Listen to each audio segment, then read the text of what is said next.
Ladies and gentlemen, it's time for the nighttime show. Tonight, we have our head writer, Matt Mother Effin' Walker.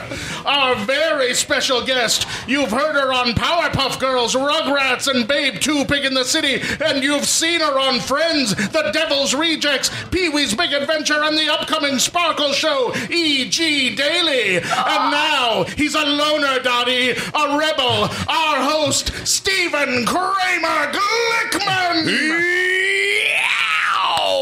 What is going on, everybody? Nice to have you back, Mike Black. How are you, sir? You sexy son of a bitch. I am sweaty. Sweaty, gross.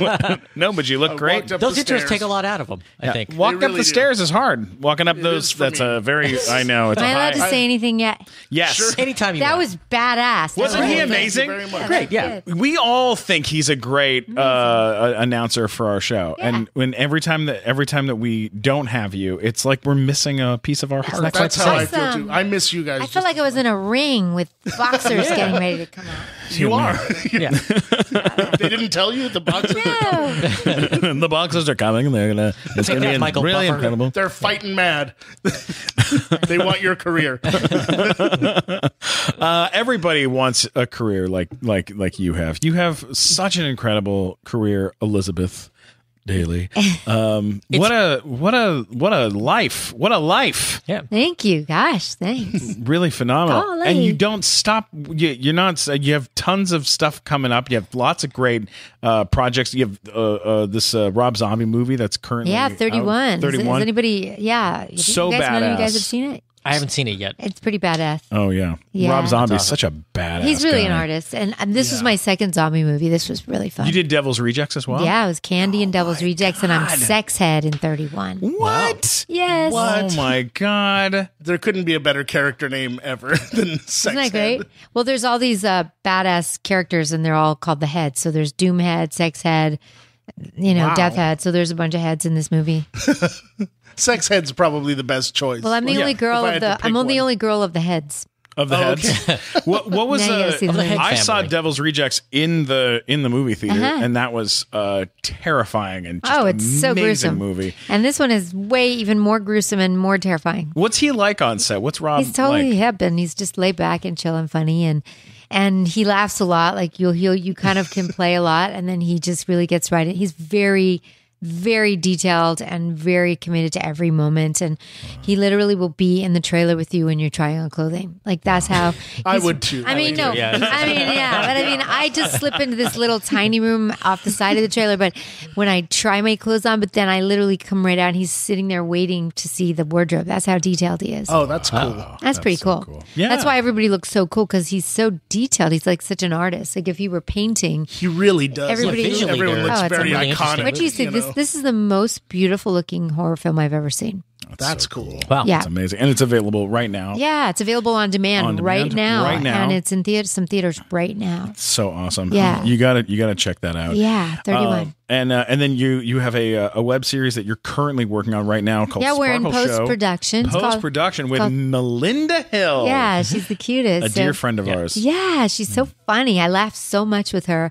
So yeah, we have this show that we wrote, directed, and created and produced, and we've already shot it. So we're in post production, and it's really funny, and it's going to be a webisode. And we've got our first batch of episodes, and we're just editing. We're in that process, so it's going to be really good.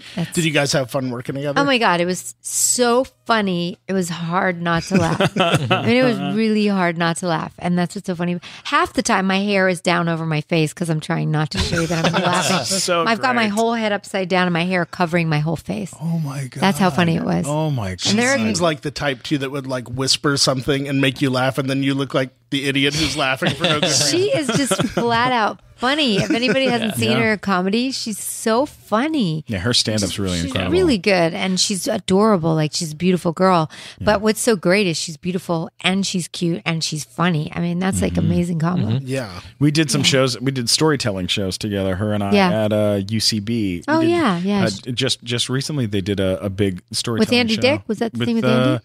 No, Oh. yeah, but she does it a lot with Andy Yeah. as well. Yeah. But I adore her. I love think her. She's really one of my wonderful favorite girl. new people in my life, and we really this show's really, it's really very special and super fun. cool. Sparkle Show, you can't miss that. Yeah, no, Yeah, it's absolutely great. not. And look, you just got back from doing. I know that you do these conventions. Yeah, I just got back from Knoxville, Tennessee yesterday. Yeah. How often do you do conventions? I don't do them a lot because it's a bit of a time consuming thing. Like I have to fly somewhere, which I like to do because I like to meet the fans. Like it's really sweet.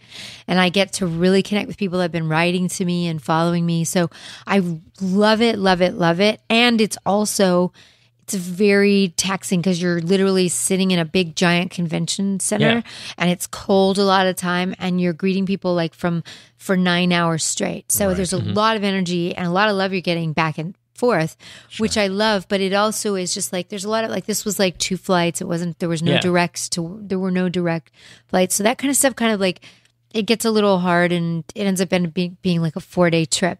Between we leave on Thursday, we come back on Sunday. So it ends up being more time than I like to do for a 2-day signing. But when you do one of these things, what do you find that people are generally the biggest fans of? Like, are they Pee Wee fans? Are they fans of some of your voiceover work? Like, what is it? What's the big thing that they're coming to see? That's a really you from? good question because I have a big long table in front of me, and then like half the table is Kid Funny and Tommy Pickles and Rugrats and Babe and all those characters. And the middle of the table starts to turn really dark and evil.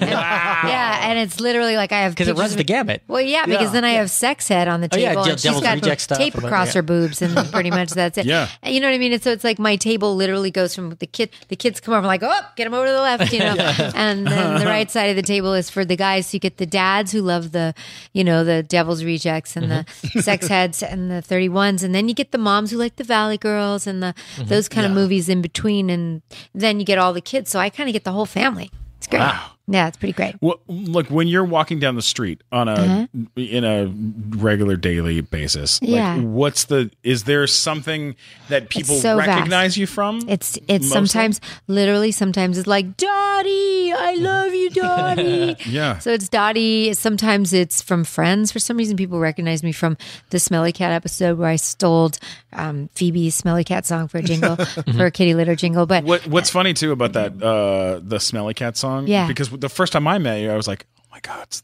the girl from Friends. So cute, yeah. Oh my That's God, funny, it's the right? lady from Friends. It's amazing. that was one episode. But that episode happened to be during, I'm pretty, as far as I know, the height of Friends. Like when Friends was like, it was a big time. crescendoing. Yeah. That was the shark. Yeah, it was. And it's played a million times. Yeah. It's played a million times. And then I think there's like the people. They jumped the Smelly Cat. Yeah, that was a popular thing, that Smelly Cat thing. Oh yeah. It was fun. And then also I had to play and sing and do the whole thing. And then there's a whole other part of people that now know me from The Voice, because I was on The Voice a few years ago. I was on season 5 of The Voice. Oh my God. So there's like all those people like, oh my God, you were on The Voice. And then there's Tommy Pickles, and there's a lot of like where they film us, like we just did this whole thing for Splat where they're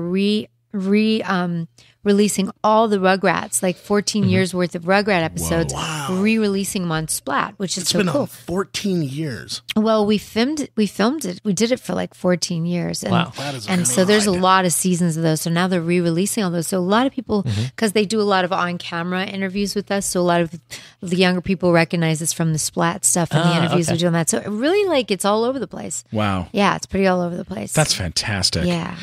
Where did you? Let's go back to the beginning. Where did you? Where'd you grow up?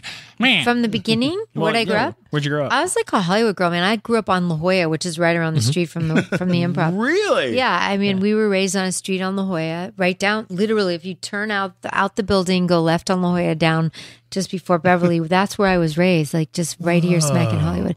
And then in high school, we moved to Beverly Hills, and that's when I was like, "What? Kids are getting like Porsches for their Sweet 16s," and I was like, I didn't understand it, but that's where we moved. And then I had a culture shock, and then I kind of had that kind of lifestyle where I was just more with like the Beverly Hills kids, and so I got a little bit of everything. Yeah. Were your parents into the business? Not at all. No. My parents are like French, Tunisian, North African, Sicilian, Italian, Jews. You had a lot of parents. Yeah, they were like a big old fat mud pie of like mixture, and they came out here from Europe, and then they basically lived in one room in a little time behind a house with 3 kids that they had traveled from Europe over here with. And was that a little?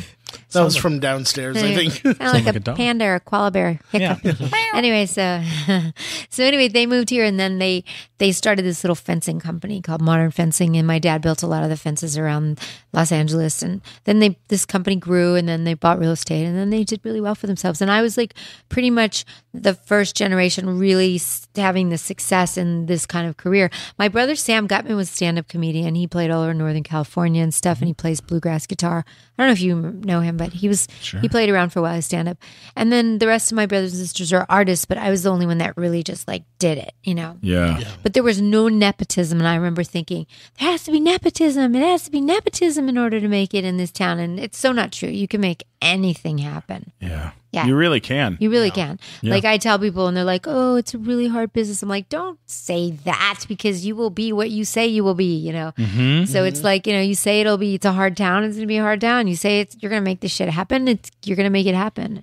And that's kind of my perspective. Is like people go, you have to pick one. You can only be a singer. And I'm like, oh, no, I'm not going to pick anything. I'm going to do all of it. And then do all of it really, really well. And then I did. I had like #1 dance hits all over the world. I toured. I did concerts. I have albums. I've done TV. I've done music. I've done musicals. I've done films. I mean, you know, there's no limits. I produce. I direct. You know what I mean? It's like, why would I buy into limiting myself?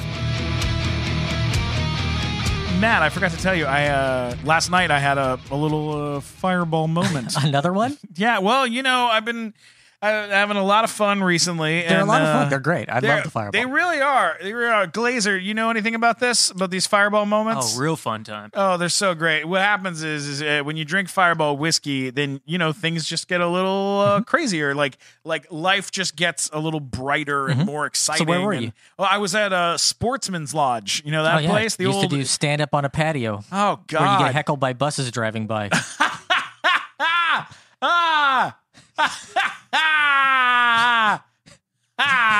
Yeah.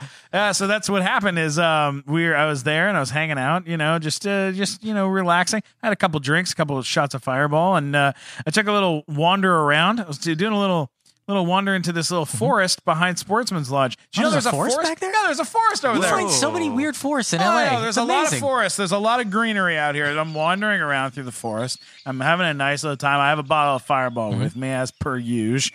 And I'm walking around, and what do I see? But I saw a fairy.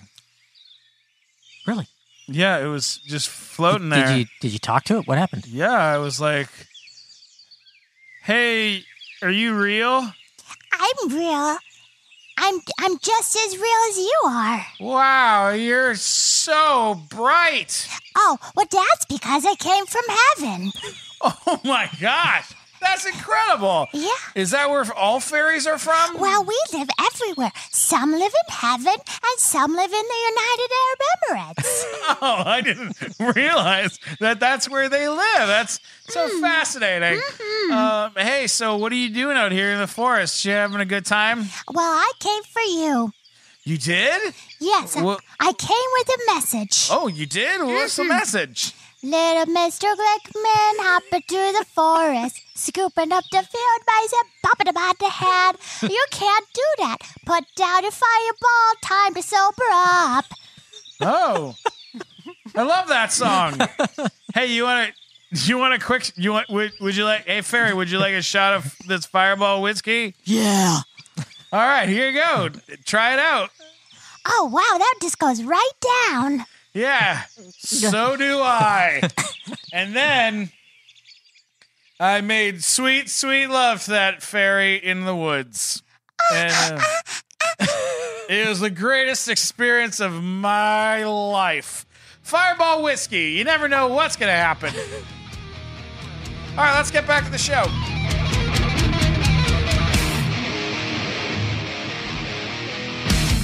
Yeah, I remember somebody telling me when I was younger, you have to pick. I'd say, I want to be an actor, and then they go, but why are you doing stand-up comedy at nighttime? You have to pick one. You can't just do. And I was like, no, you don't. You can be great at bunch of heck yeah. shit. Yep. Yeah. And that's the only way to really make it work, is if you're just one thing. Yeah, then you're getting depressed if it's slow that month. It's Yeah. like I never have slow months because if it's slow in one area, I'm like, I don't care. I've got all these other things I'm working on. So, that's actually a little better. And then it's just like a matter of like really intuitively listening to what the next best indicated thing is. It's like, oh, is the next step going to be, I'm going to do a movie now. And then I kind of get these little intuitions like, it's time to do a live show. And then I'll get a call from the whiskey saying, would you headline the whiskey with missing persons, which I just did this show. Yeah. But it's like, I get these little whims inside myself that say, I feel like I'm supposed to do a live show right now. And then somebody will call and I'll say, okay, yeah, that feels right. And then, when I just keep listening and then I just keep going on these really interesting little tracks because I listen to these weird little voices that say, it's time to do a movie. Call your agents and tell them you're open to work, doing. And then things just start happening, like synchronicities start happening. I love that. Yeah. Oh, that's so awesome. Yeah. So amazing. It says that your first IMDb credit. What was that? I'm curious. Going back in time here to something, and I don't know if this is real, but I'm going to ask. What? Jukebox. Porno. What? Jukebox. It says you were an audition dancer on Jukebox. I think that Disco Fever. That was a lot of years ago, but my brain does remember. But yes, they were filming a movie, and I crashed the set, I believe, and I ended up getting to do it. Something like that. Where I remember I was a minor, and then I think I remember crashing a set, and then I was got a part on the movie. Well, one of your first acting credits that we're all kind of obsessive about Rod Stewart? this show in particular. Laverne and Shirley, Penny Marshall, Cindy Williams. That was a while ago. What? Yeah. What? I was like 16. How was that for you? That was really cool. That was my first like really big break. Like I remember auditioning a lot between the time I was 8 years old and then I turned 15. And then I remember I auditioned for Laverne and Shirley and I just was like, damn it, what is this going to take? Because I've been auditioning from 8 on and not booked one thing. And then I booked it. And that was a big deal at that time. That must have been crazy. Yeah, it was really cool. But then I have to say a lot of the jobs I booked were like just being at the right place. Like I was in Vegas with some guy I was hanging out with. And I think I was only like, I had just turned 18 and he was tour managing or doing the lighting or something for Pia Zadora. And he said, do you want to go to Vegas? And I was like, yeah. And then we ran into Kenny Ortega in Vegas backstage and Kenny saw me and he was like, he's done a lot of like, he directed the Michael Jackson thing. Yeah, of course. And Kenny saw me, that was like, I think I was 18. And he's like, would you like to be in this music video I'm shooting? And I was like, sure, what is it? And he's like, it's a Rod Stewart video. And then we ended up doing that Young Turks Rod Stewart video, which was one of the first music videos that ever started to happen. Yeah. So that was like a really cool thing. And most of the jobs I got, I have to say, were like these fluky opportunities because I just went to places and did things and lived life, and then people would see me. Is that kind of how Valley Girl happened? With Nick Cage? That's one of the very few movies I actually really did audition for. That, and I think Pee-wee's Big Adventure, I auditioned for Dottie, but like there were very few that I just booked on in a normal way. Like, but Valley Girl was just an audition. I didn't even know how to talk Valley because I was a rocker from the Hollywood Strip, Strip, Sunset Strip. So I was like, what the hell's Valley? And then I thought, okay, well, I'm just going to do like my character. I'm not going to tell them that, but she's like from Malibu and talks slow like that. And then, the next thing you know, I was like, your mom's so cool, Susie, and it just kind of worked. But I was like, I hope they don't figure it out because I'll get fired because everybody knew. They were all like, Valley Girls talk like that. And I didn't relate because I was from Hollywood.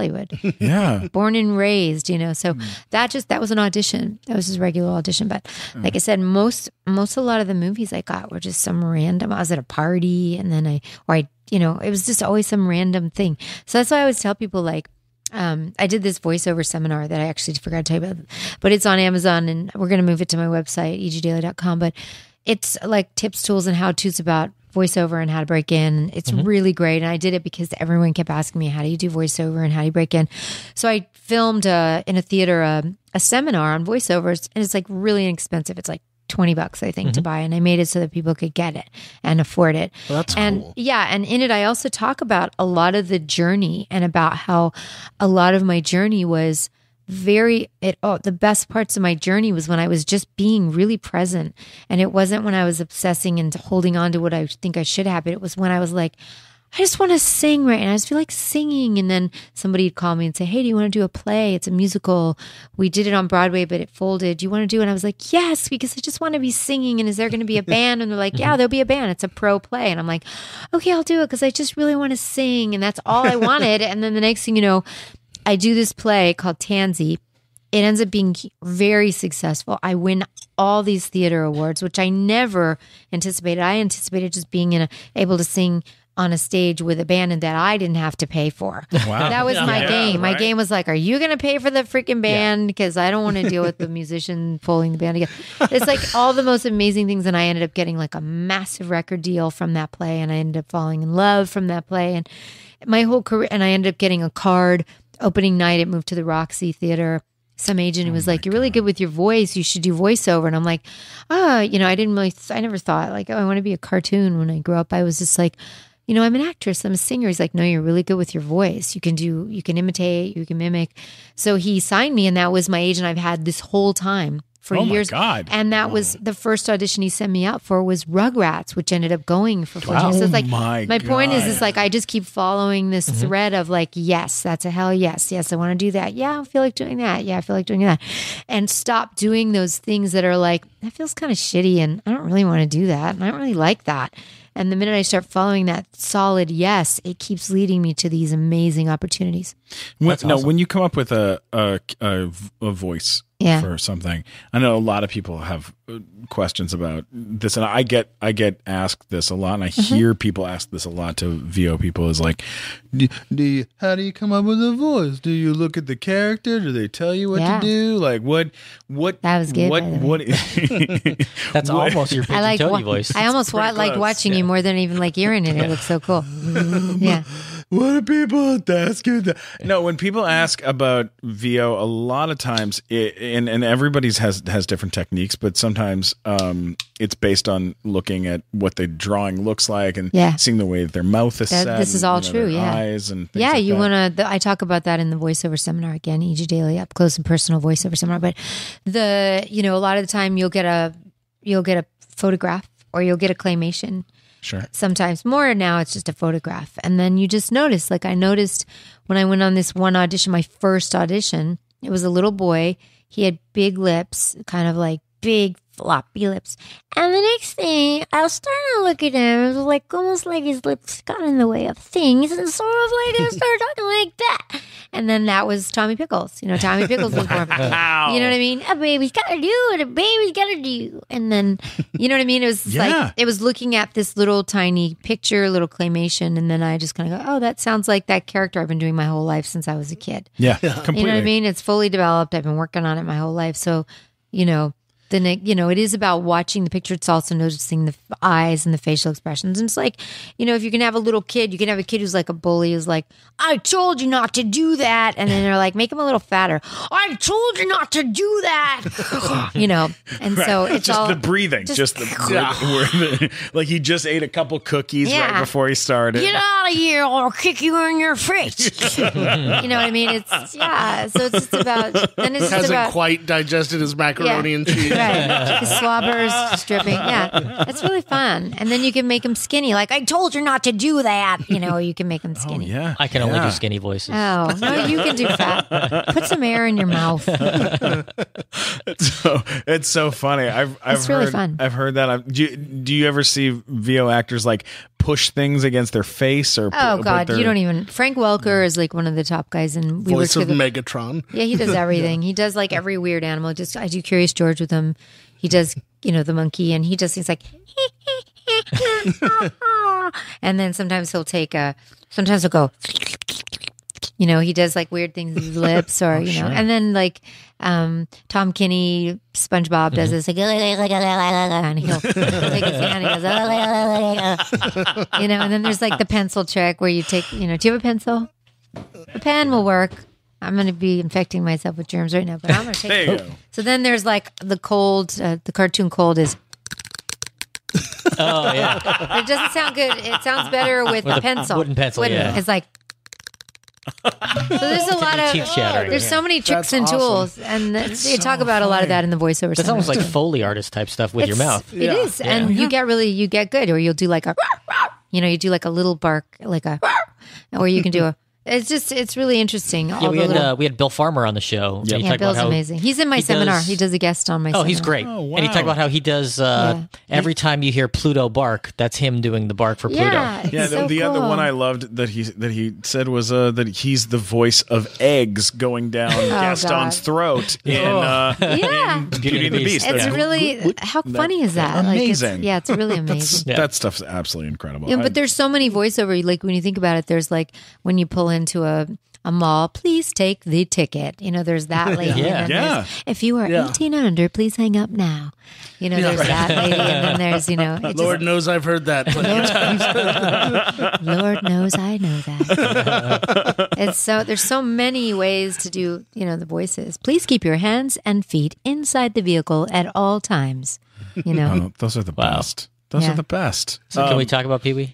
Wow, what do you want to know about Yeah, Pee Wee? we got to talk So- about Pee Wee. He's so sweet. You get to be on a movie that at the time Tim Burton wasn't Tim Burton yet. Like Yeah, this is his first feature film. yeah, this was So his like first. what was he like on the set? Like did you know he was going to become this sort of Mad eccentric scientist genius. Yeah. genius? Yeah. Like could you just tell when you got there? Oh yeah, he was the same. He was a mad scientist genius, and he was very meticulous about everything. He was very detailed, just like he is now. I'm pretty sure. Like you can tell by his work. He's just unbelievable. He's got an unbelievable eye. He's got this unbelievable ability to really do this kind of twisted, really entertaining, interesting stuff. So he's genius. He was that back then, and we didn't know, but. It was like, oh yeah, we definitely saw that. And was Phil Hartman on the set a lot? I wasn't with him a lot because Okay. my scenes were, I wasn't with them a lot, but Well, let's take Now, a. I have a Go question. ahead. Go ahead, please. Did you have any inkling that you would be hearing the dialogue from that movie like 30 years later? From oh no, fans and stuff never. like that, Same thing with like Valley Girls. You never think I'm gonna. And same thing. It's like you never. I didn't know that I was going to walk in and do this cartoon and then it was going to be Tommy Pickles. I was going to be a famous cartoon. I didn't know that when I got cast as Dottie, that Dottie was going to be they were going to have 30 anniversary massive of press things go down with it. I had no idea. I don't really go into anything. I find that when I do that, it's always the things I expect to be monstrosities that aren't, and then the things I don't even think about that are. So now I've learned to just sort of just do my job, and then I just let it go. And I never know what's going to come with any of it. Never. Even when they say, oh, this is going to be huge, it's always the most random things that are the most huge. Like even when it's funny when I post things on Twitter or Vine or Instagram or whatever, and I always think, oh, this is so dumb and I'm going to post it.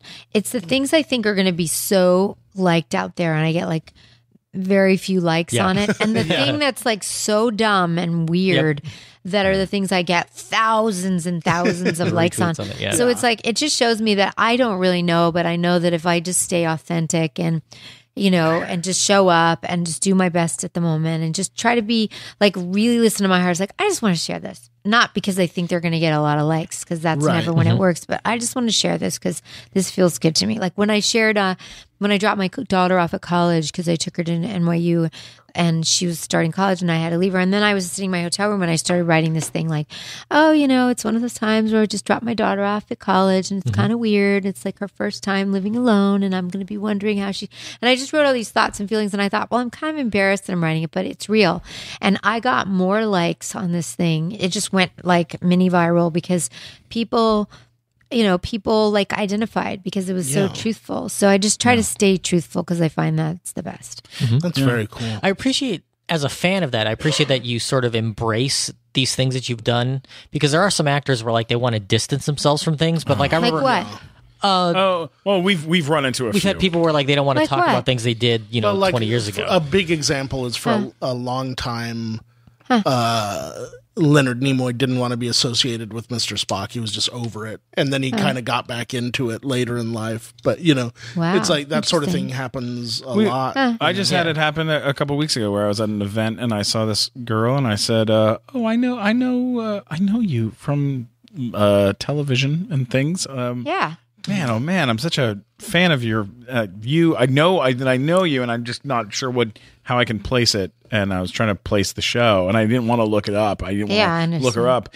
And I go, what show were you on? Is that a rude? I don't mean to be rude. And she goes, I've been on a lot of shows. And I go, I'm sure. Of course you have. Yeah. But I just mean in general, was there a show that I may have seen you on a lot, in the last, That's why, in my opinion, it pays to have a lot of careers, because then you don't hate and be bored when you're angry at that one show that has pigeonholed you and you have no other career from it. 100%. So I think that's really what it boils down to is be creative and keep reinventing yourself. And then you don't get so burnt and angry. You embrace it all. Like, I just feel like I can really embrace my career. Yeah. I feel so lucky. I mean, my kids are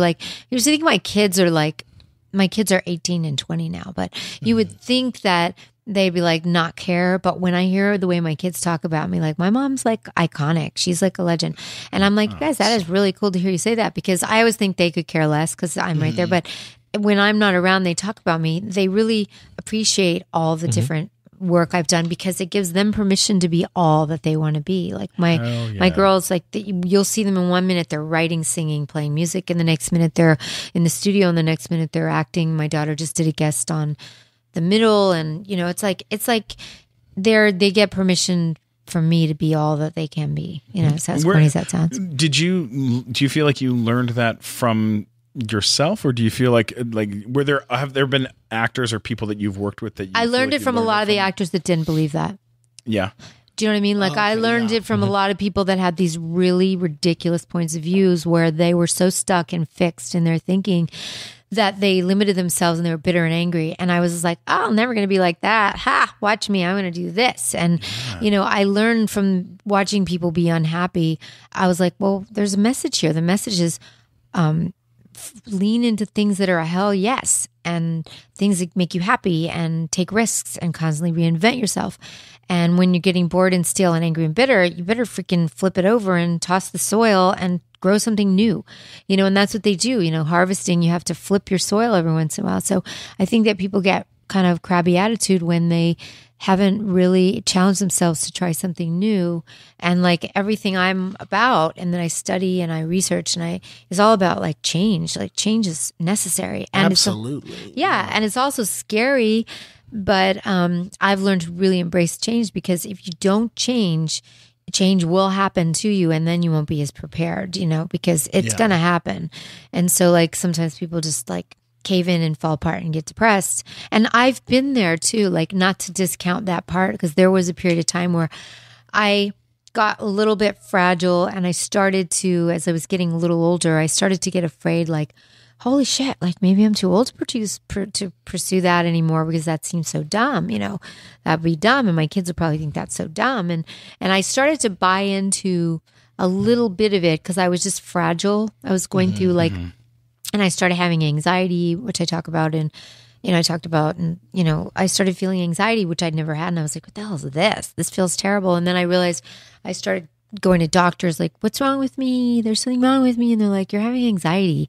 It's it's common, but it means you're got some stuff you want to work on. And I was I'm not taking medicine. I'm not checking out. I'm gonna dig in, and I'm gonna find out what the hell's going on here. And what I realized was that I stopped doing things that I loved, and I forgot what I loved. I stopped doing them, and then I forgot, and then I started to feel like I had no purpose anymore. And when you stop dreaming, you have no purpose.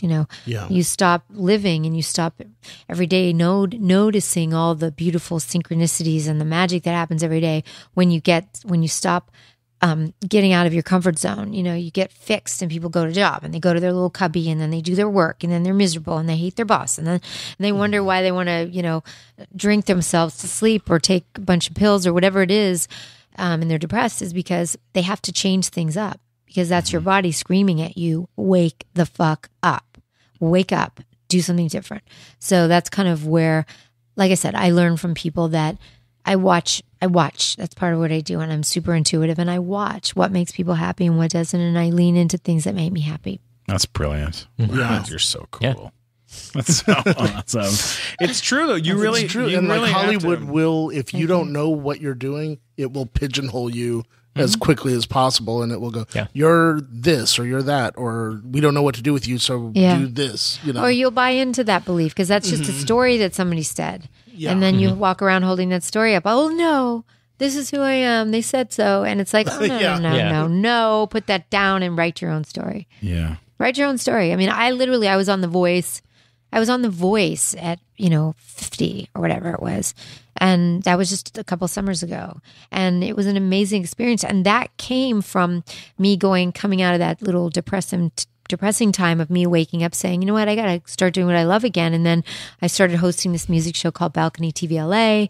And then the lady that I know that asked me to host it secretively got me an audition for The Voice, and I was like, oh, I can't be on that show. My kids are going to think that's really stupid, and I'm too old for that show, and then that I already have had a career, and who am I to get on that show? They won't put me on the show. And she's like, no, you have an audition, go. And I was like, okay, well, that lines up with, that feels good. That feels really fun. And I went and I had a great time and I made it on that show, which was crazy, after being Tommy Pickles and not top Emmy Award-winning cartoons and then movies that were iconic, Pee-wee and Valley Girl. And then all of a sudden I get on The Voice as me.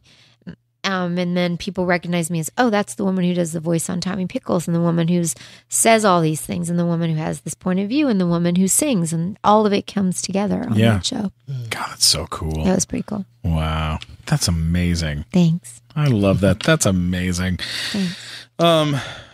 Yeah, this is such a tricky business, and people have hard times kind of. They really do. Yeah, it's hard navigating it. Well, it's not it's a wonderful business to be in. Yeah, and when you're doing it for the right reasons, and your heart is in the right place for it, it's awesome. You can do anything, work on all sorts of amazing stuff. Yeah, I remember being impressed when I saw Better Off Dead for the first time. I was just going to mention that. Like, I'm on the page right now. I was like, I'd already seen Pee-wee and was like a big fan of that, and then when I saw Better Off Dead, I was like, that's the same girl, and it took me a minute to be like, is she actually singing or is she lip syncing? And then it was like, I waited for the credits and I was like, that's her singing. That's so cool. That's awesome. Yeah, it was fun. And then I just hired to be the singer on that movie. I wasn't actually, the director was interested in me for one of the roles, one of the lead roles. Hollis? Yeah, Steve Holland. He wanted he wanted me in the movie, and then he ended up casting this other girl, and he's like, well, would you sing in my movie? And I was like, sure.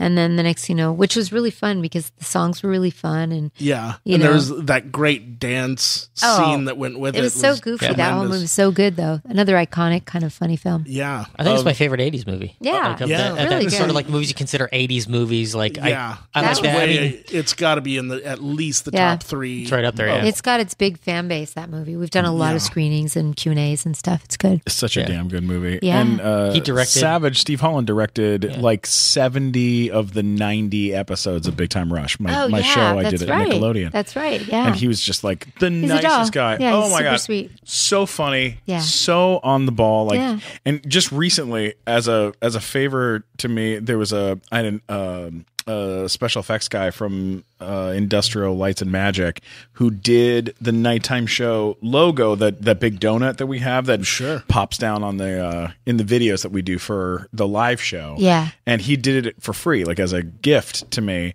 And then I mentioned to him, oh yeah, I'm friends with Savage Steve Holland, and he was like, oh my God, I'm such an enormous fan of the of the character, like the drawings, and I think it was One Crazy Summer. I think it was the Cute and Fuzzy Bunnies and the the cute. Well, he Fuzzy did bunnies. Eek the Cat, the cartoon. Yeah, I think that's what it was. The Cozy Bears. So he asked if that guy if Steve Holland could draw a little like drawing for him as like a gift, and he ended up giving him one of the actual like animation cells. Oh, that's so cool, and like signed it to his mother and he's everything. So as a gift, he's such a nice out of man, nowhere, just did it as a gift. I have original artwork from him on my wall cool. hanging up because his first gig in show business was he drew the whammies on Press Your Luck. And I'm a big fan of Press Your Luck. And he drew me a whammy on the back of a sheet of paper from one of his scripts. And I'm like, cool. I have my own whammy. And I have it framed and hanging on my wall. That's awesome. He's really sweet. Is there... I actually met Mike Children. He is responsible for me having my children because I went to a barbecue at his house. I've been working with him on so many things, but I went to a barbecue at his house, and I ended up meeting Rick Solomon, who is my baby daddy, my ex-husband, and we met at his barbecue, and 5 weeks later we were married and pregnant. So it's kind of because of Steve Holland. He doesn't waste any time. Steve Holland. 5 weeks. Well, he's a gambler, and so we hung out for like 5 weeks, and then he was like, "Want to go to Vegas?" And I was like, "Sure." How many stories do you have that start with "Want to go to Vegas"? Yeah, there's a lot of Vegas in there. And then the next thing you know, he's like, "Should we get married?" And I'm like, "Mm-hmm." I like that he says these things in a much creepier way than the other guys said them. You want to go to Vegas? Yeah. And I was like, sure. Mm-hmm. I didn't even say yes. I said, mm-hmm, like, as if you asked me for a piece of cheese or something. And then he said, okay, heads or tails? Heads, we're getting married. So I said heads. And he goes, okay, heads, we're getting married. And it was heads. And then we did 2 out of 3 just to make sure, because, that's how gamblers roll. Yeah. And it was heads 2 in a row. And then we did 3 in a row. And then we were like, okay, we're getting married. And we got married. Yeah, it was crazy. Wow. Whoa. We had 2 kids. Yeah. Oh my God. How long were you together with him? Like maybe we were together on and off for like 7 years, and we had 2 kids, and we're still so close. I mean, he just even co-parenting for 20 years, and like I've lived at his house when my house was being remodeled for a year, and he just lived in my house for a year. He literally just moved out maybe like 2 weeks ago, and we share a dog, and our kids are either at my house and his house, or we're at his house, and we just that's so great. We're a family, and that was just a really fleeting like marriage, but it ended up being that was another one of those fleeting like hell yes, this feels kind of good, but it was kind of crazy, and it ended up being amazing because we have this great friendship and our amazing daughters, and we're good friends, and we're both kind of kooky parents, but it's great in a good way, kooky in a good way.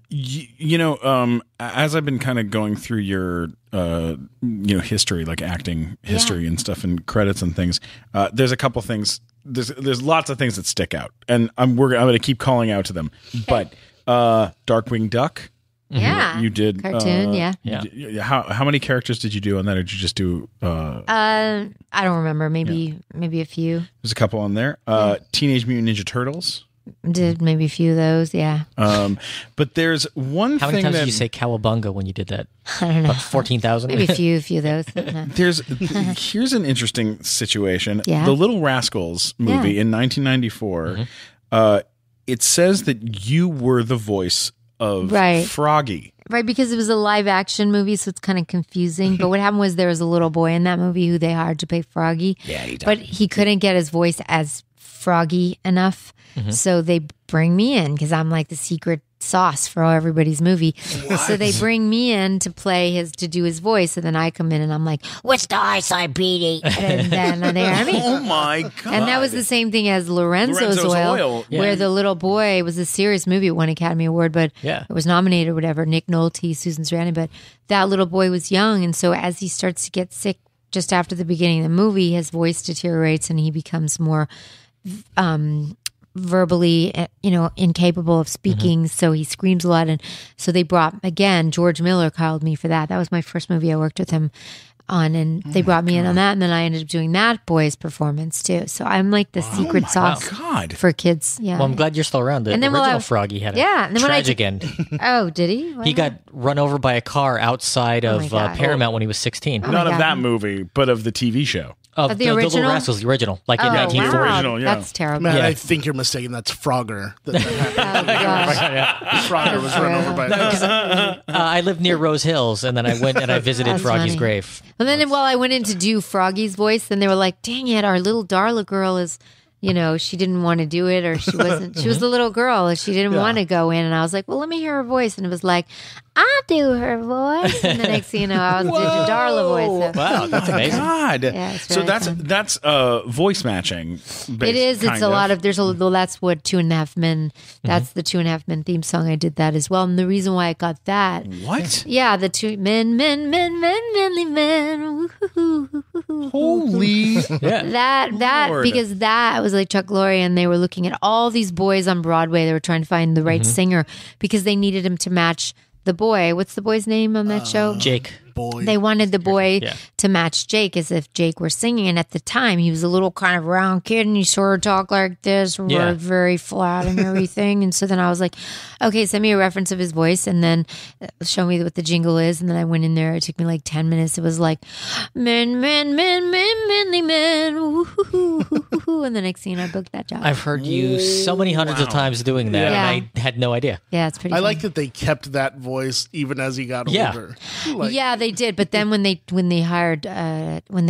fired Charlie and they hired They redid it, yeah. Ashton Oh, Kutcher, okay. then they redid the song, and then that's when I lost that job. Oh, bastards. Bastards. Bastards. It wasn't any good after that point. It wasn't anyway, so I was fine. Yeah, who needs them? Yeah. Who needs them? So, what was George Miller like on Lorenzo's Oil? And Because then you worked with him again. because I did. he's a yeah. guy who's had like you, he's had a career that sort of spanned Amazing. many genres. Because I mean, Yeah. we first knew of him from Mad Max. I know Yeah. he'd done other stuff before that, but Yeah. that was like his big thing that we knew breakout of. sort of Yeah. thing. Yeah. And then he goes and he's making like these serious dramas Yeah. with Lorenzo's Oil, and then he winds up doing Babe. He's which is- amazing. He's an amazing director. For my money, Babe and Babe 2 Pig on the City are two of my favorite movies of all time. Ah. Like, I actually, the first DVD I ever bought was Babe 2 Pig on the Wow. City. Yeah. Which you were Babe, Yeah. which I didn't even realize at the time. I mean, I just Yeah. liked the movie. Yeah, that's Were so you crazy. baby in both films or No, I in was the- just in the second one. Well, the second one is Gene Matt, Siskel, the final movie he ever called the best movie of the year was Babe What? 2 Pig in the City. Wow, really? That was the same year Roger Ebert named Dark City was his number one movie.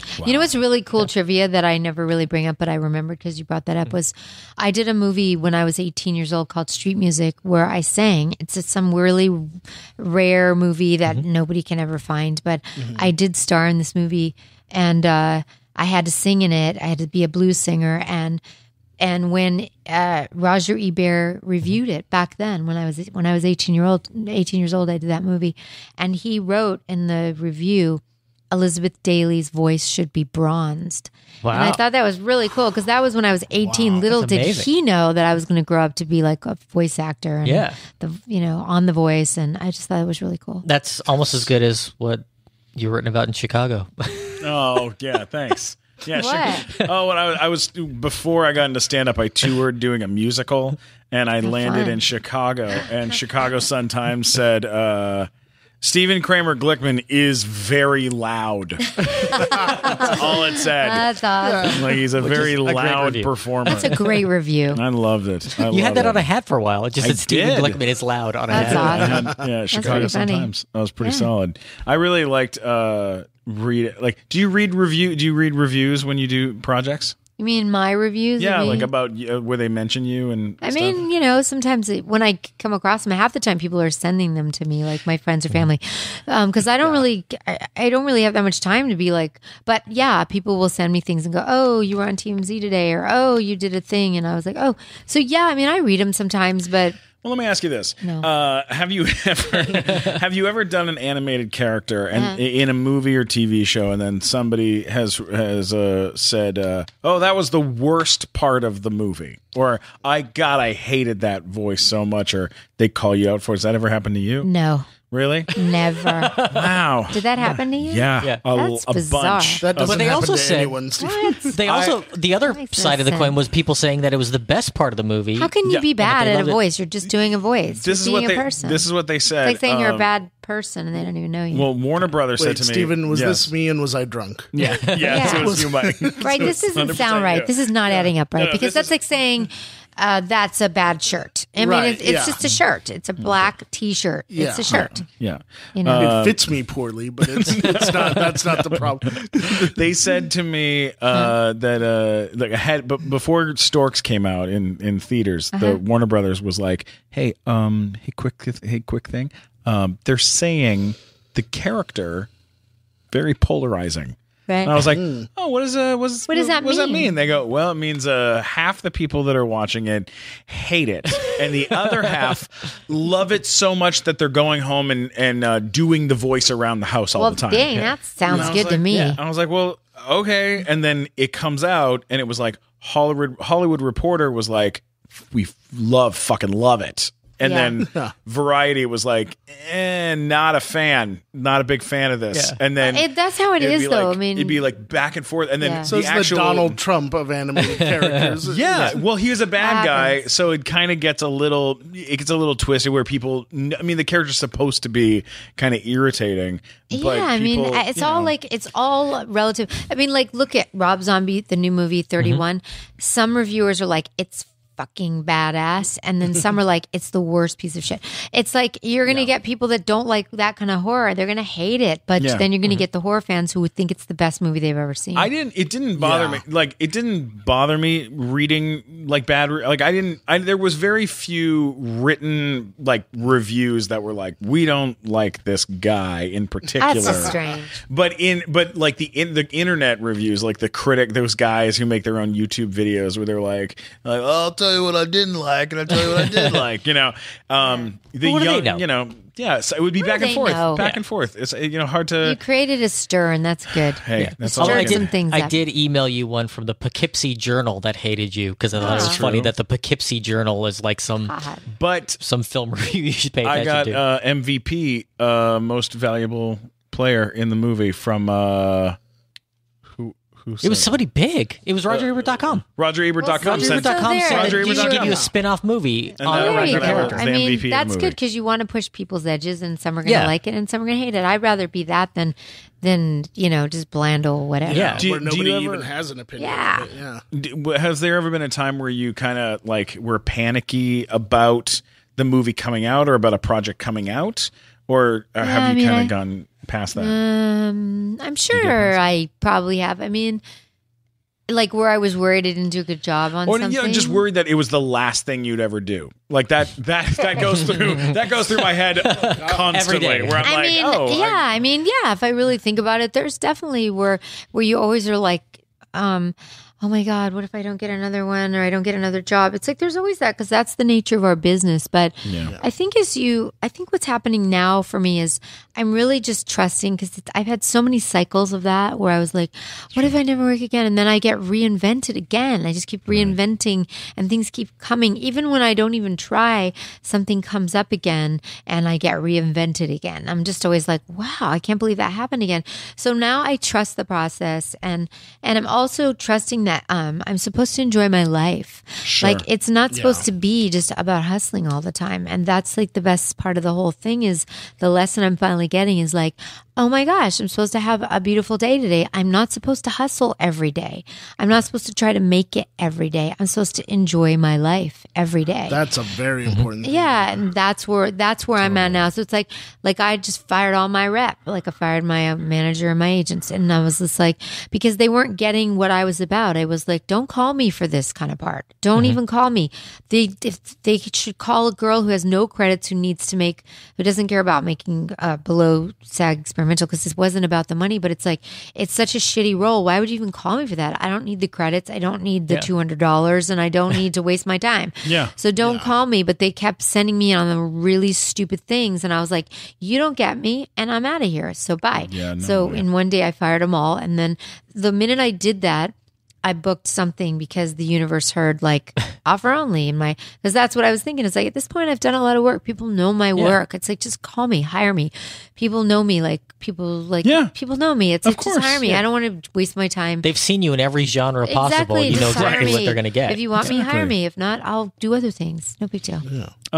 Stephen, I forgot to tell you, this is your last podcast ever. Oh, really? Oh, by the way, you're fired after this. I'm fired after this. I have you to actually have to leave Hollywood. Oh, no. You're being moving to demoted. The president of show business called. We're Show deporting business. you back to Canada. He really is upset with Toronto. I don't know if you're from there, but that's where you're moving. I want to make sure. You guys are crazy. I want to make sure I mention. I don't know how much longer we have because somebody walked in the door, but I do want to make sure we mention this really cool thing that I said I'm doing that's coming out in December, and it's called Women Rule Broadway, and it's a bunch of women singing men's beautiful songs from Broadway musicals. So how cool is that? That women are going to do these songs that are so classic and amazing. Yeah. Who's going to be singing? Who's doing this? It's Tara Strong and I are the two celebrities, and it's actually there's a crowdfunding thing going on right now. I'm not sure when this airs, but there's a crowdfunding because we're just donating. Me and Tara are donating our time and us and our names because we want to make it happen because part of the proceeds is going to women's shelters. So we're trying to do something. Now, good is there for a women. song that you've been dying to sink your teeth I'm not into? going to tell y'all what I'm singing, but there are a couple of really cool things, and I'm going to do a duet with Tara Strong, and then there's all these other great musical songs that they're doing. So check that out if you go to like Facebook, Twitter, all that stuff. Okay, it's is real there one weird. that you're not doing? There's so many that I'm not doing. That was like a runner-up. Or how about like that. can you tell us a musical you may be doing a song from? Maybe Rent. Yeah, Maybe I Very like that cool. show, but there's other ones. I mean, there's like classic songs from classic.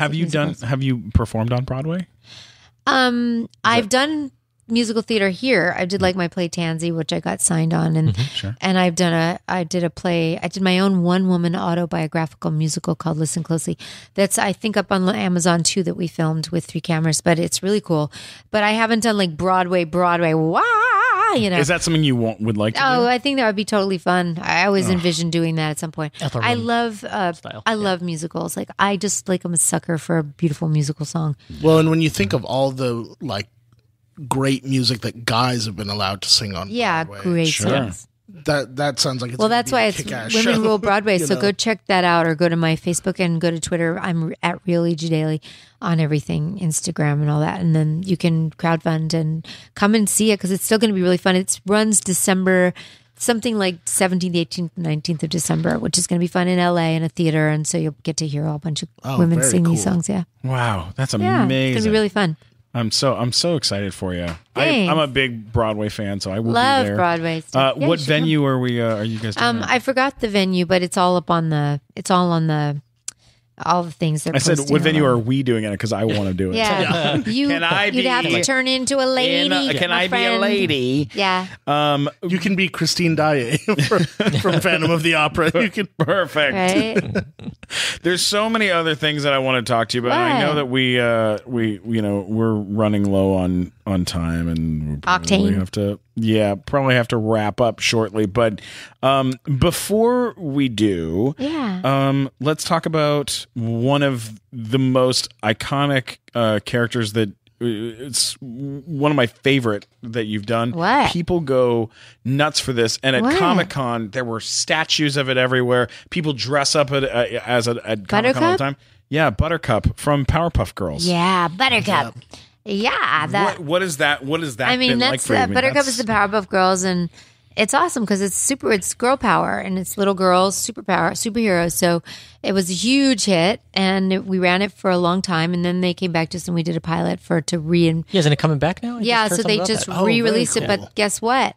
So we did the pilot, and we were all excited they were going to redo more because the show's been so successful, and we've done panels, and the fans know us, and we love the show. And then we did the pilot, and all of a sudden we heard there was a casting going around for Buttercup, Bubbles, and Blossom. Next Generation. And they replaced us with some other girls, which was really just like we didn't understand that because usually in the voiceover world you replace people when they don't want to do voiceover anymore. They can't, or they're getting too old, Scheduling or whatever. or they just don't want to do it, or they're just done working and they're retired. But you usually don't replace someone that's established to that degree and has created these characters with the and you're known as that. No, they replace us. My fans. And yeah. it is kind of crazy because the fans don't like it. They don't. There's a lot of blogs, and there's like, I'm rebelling, and they're not happy with the change because it's like taking somebody and saying, you had your mommy, and I know you liked your mommy, but we're going to change her to a different mommy. It's like all of a sudden it's like, That's what? not fair. That's not a nice thing. Yeah, to do. I don't like it. Yeah. Because I've been a fan of Batman the Animated Series forever. Yeah. And when they changed Harley Quinn, I was like, I don't like. She's It's a still little- around. Yeah, and it's a little weird, right? Mark Hamill too. They kept like doing little side projects where they would use someone else for the Joker, and I was like, don't They do that. I don't know why they do that. Yeah. But like Buttercup Powerpuff Girls was so Right. popular, so And so I don't know. iconic, We yeah. don't even really know why it happened. We were just kind of confused that one day our agents were like, "They're sending out a casting for your roles," and we're like, what? It was kind of Do you shocking. think it was maybe like a bargaining tactic to like, well, we could always get these other girls if you don't want to? No, because we were doing it for scale. We did the pilot for scale. We were. Oh, It wow. wasn't about money. Well, see, I get upset when they keep changing Colonel Sanders. Like, enough already. Hysterical. right. What's It's that it's about? upsetting. Like, how many times you need to change Colonel? They need to make it just be Tracy Morgan. I'm sorry, Colonel Yeah. Sanders should just be Tracy Right. Morgan. Right? I don't think that's ever going to happen. It's never going to happen. I It's think But that the is worst, most. I would love to see. maybe the most Sanders be incendiary Tracy and Morgan. Who's the terrible recent idea one? The ever. recent one It's is Rob Riggle now. who was on the middle, right? Yeah. all would have to happen in that commercial with Tracy Morgan if it was Kentucky Fried, because he couldn't even say the name of it. He couldn't even say the name of the company. He would just have to walk out in the costume and go, "That's right," and that'd be it. That'd be the whole Yeah. commercial. Best I would go to Kentucky Fried Chicken every day for a month as my thank you. God. Yeah, Your own personal supersize me. I be would totally do just- it. Yes. I love it. I talk about Colonel Sanders in my voiceover seminar, by the way. Do you Oh, really? really? Yeah, I do. I talk about him, and I talk about different people like Vera Wang, I think. And I talk about how a lot of these people started really reinventing themselves later in life, and their careers took off in their later in life, like Colonel Yeah. Sanders was Oh, in yeah, the that's 70s. true. Because I think that's really fascinating to look at what people challenge themselves to do at different ages. And I did a little thing on that in my seminar. Well, you're so incredible and so thanks. talented and so gorgeous. And thank you for coming to hang out with us. Hey, and it's my pleasure. where can people find you? You can find me at Real E.G. Daily on Twitter and Instagram, Real E.G. Daily Vine. Although Vine's going away, right? Yeah, and you're on Snapchat too. I am. I only really do Snapchat to reprimand my kids. I'm like, get out of here! Don't you have to do that? Clean up your dishes. So I rarely post them on my story because I don't want people to see me being psycho mom. But I do that sometimes. I do post it on Snaps, but it's E.G. Daily or Real E.G. Daily everywhere. And Facebook is just make sure you're on the real one because there's some fake ones, and you can find all my buttons on egdaily.com because, like I said, there's a lot of fake E.G. Daily sites. You want to make sure you're on the real one. And yeah, I'm all over the place. Yeah. Can we catch you at the drive-in? Catch me at the drive-in. I love that. Would you go to the drive-in? Can you do the babe voice real quick? I was wondering if you know where my mom is. I'm a sheep pig. oh my god! So good. Oh my god! I haven't watched that movie in like 5 years. I'm going to go home and watch it this weekend. Yeah. I'm gonna go it's home and such a- watch Pee Wee's Big Adventure again. Yeah, I'm going to That's watch my that again plan. too. I gonna saw go you watch that? actually Yeah. at Hollywood Forever Cemetery introducing Pee Wee's Big Adventure like 7 or 8 years ago. We do it every once in a while. Paul will call, Pee Wee will call me and say, "You want to come? We're going to do an appearance at the cemetery." Although the last one was recent, even Yeah. more recent. There's than one just recently maybe missed, a year yeah. ago or something, and it was like 5,000 people picnicking. It was like it Yeah. was like Woodstock in the cemetery. It was pretty It's crazy. awesome. And the Did you people loved meet it. Amazing Larry? Yeah, I met him. Was he amazing? Were you amazed? Amazing. Good. Can you tell us one last thing before you split? Will you tell us what was your favorite? Do you have a favorite day on Pee Wee's Big Adventure? Is there a day that you of shooting that was like your favorite day? I think it wasn't necessarily when we were filming, but was when I got on the set and I saw the kitchen, the Pee Wee kitchen with the little. Oh, I yeah. mean, to me, I was just like, The Rube Goldberg machine oh my making god, I breakfast. just want to Yeah. be on the set every day. It's so cool. That was the most fun because that was just like being a grown up in a kid's thing, and I just like that kind of stuff, like kid stuff. I think I'm a big kid, really. I'm Yeah. a big kid. Yeah. I'm a big kid now. Did you do that too? Did No, you? damn those motherfuckers! Why didn't they hire me She's for available that to one? do it now. Yeah. On that Toys note, R Us anytime. What's that commercial? Doug, what's that? Oscar Mayer. It's OSCAR. bologna has a His second name name. is MAYER. I love to eat them every day, and if you ask me why, I'll say, cause Oscar Mayer has a way with BOLOGNA. That's the end. the Nighttime Show, now sponsored by Oscar Minor. Thanks so much, guys, for listening. We love you. Don't forget to subscribe to the Nighttime Show Rate it. podcast. And Find me, and follow rate me, like me, love me, Yes. lick me. it. Love her. Mike, where can people find you? At Mike Black Attack, all social media. Amazing voiceover, by the way. I hope Thank you're you. doing He's great. that. He's so You're really talented. good. Yeah. We love Fantastic. Mike Dude, Black. you're really good. More Mike Yeah. Black in the world. That's what we need. Mike Black, Mike Black. Mike Black, Yes. Mike Black. What about you, Matt You Wacka? can find me at funnymat.com. I have links to everything there. Funny or Matt. if you did not enjoy my performance on this podcast, please let me know at mattwalkersucks.com. which a lot of people do. Great. A lot of people don't like you, but we Remember, like you are what you say you are. Oh, that's fine. I enjoy it. I revel in people telling me that they don't like me. That's one of my favorite things on the awesome. internet. As long as you love it, who cares? You can always get me at Stephen Glickman, STPHEN Glickman on Twitter, Instagram, and of course, Hey, the Stephen. YouTube. Stephen Glickmans. I love you. Thank you so much for being here. You're the sweetest. And thanks for listening to The Nighttime Show. Good night, folks. Wah, wah, wah.